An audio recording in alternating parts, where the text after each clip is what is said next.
Alright guys, so my linear algebra teacher told me to come back and try solving the same problem using a linear algebra.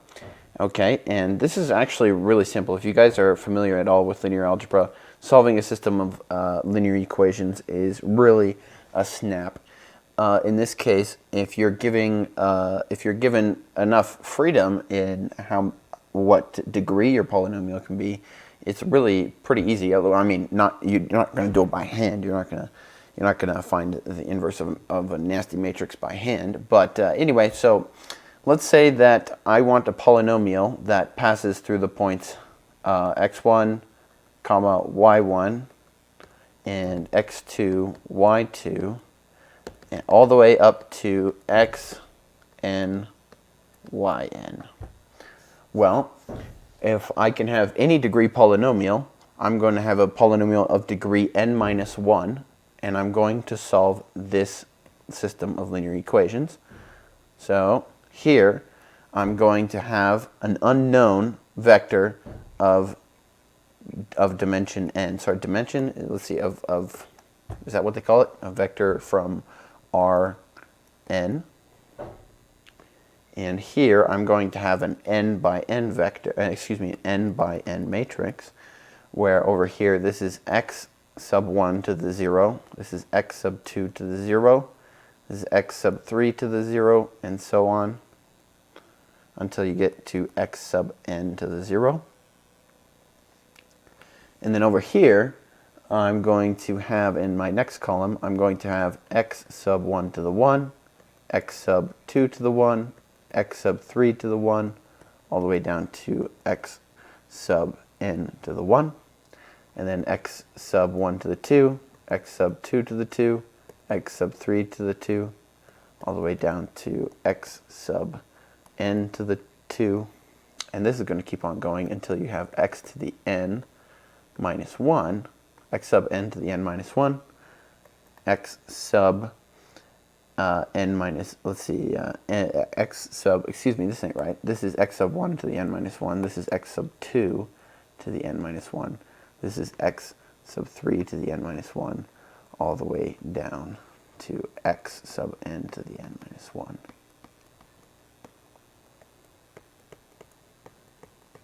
So that's what my matrix over here is going to look like. And then this is going to contain my vector of coefficients of my polynomial, right? So of course I don't know what those are. It changes for every single problem, but they're going to be customizable such that this system of linear equations is valid. And then here you're going to have your y value vectors: y1, y2, y3, y sub n. All right. So this is the system of linear equations that I've got to solve. Now, interestingly enough, my teacher asked me, or my professor, he asked me if is there a solution to this? Is there a vector here? What should we call this vector?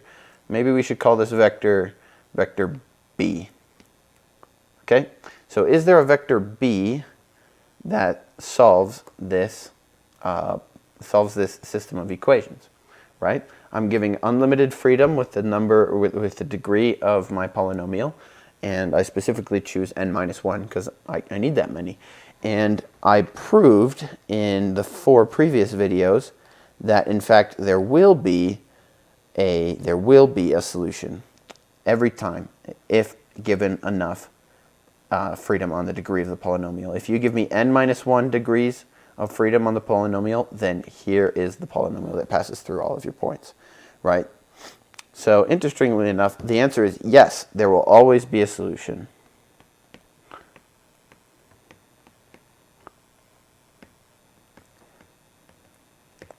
There will always be a solution, given, of course, that you allow me to have this square matrix on the side, which allows me to have a polynomial of degree n minus 1.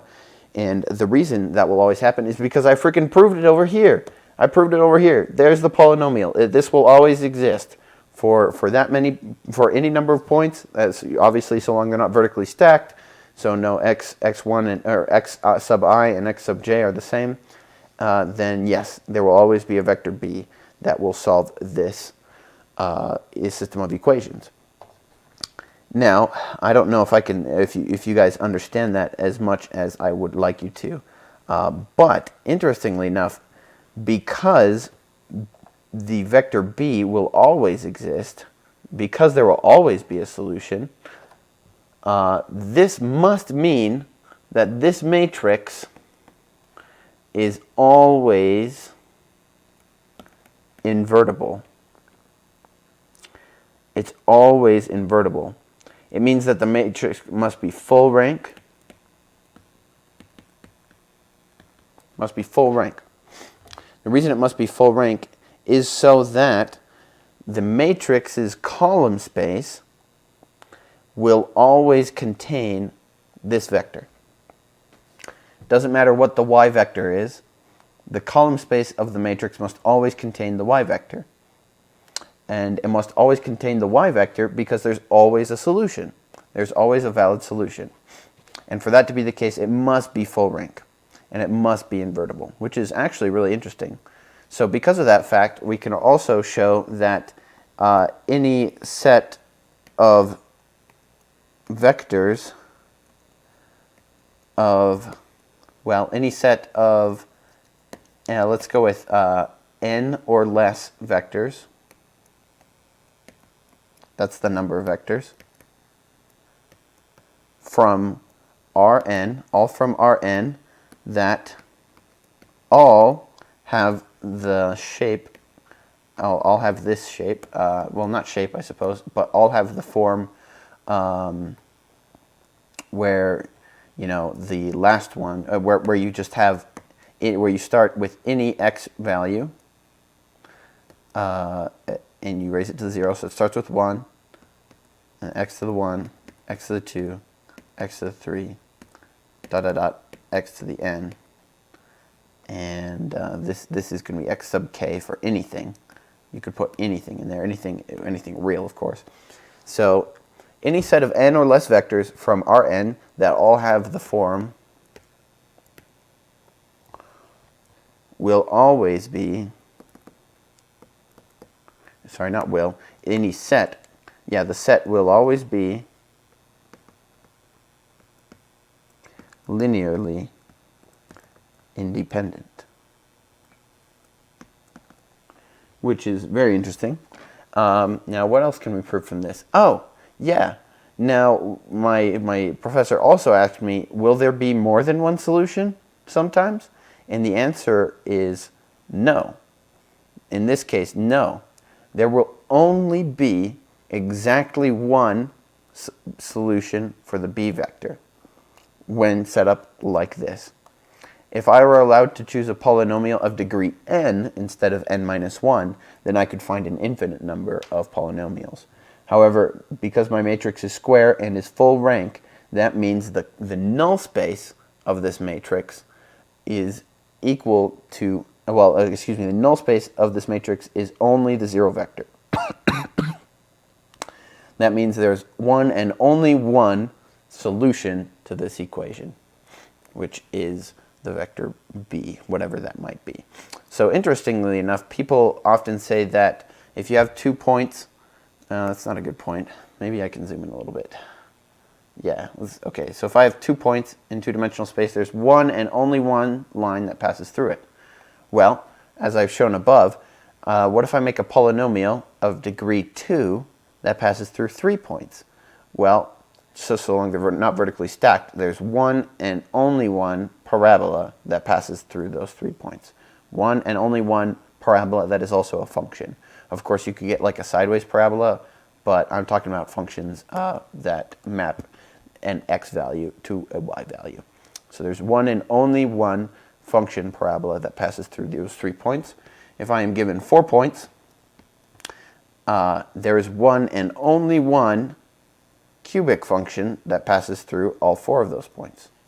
And it can be found using, of course, obviously the linear algebra, or you can solve it this way with the interpolation polynomial. Either way works.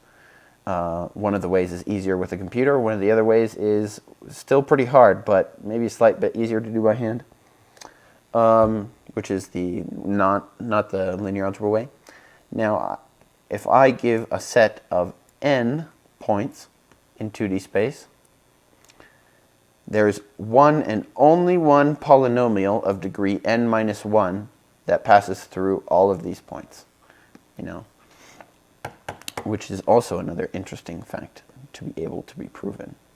And so that's just my linear algebra addition to this interesting problem.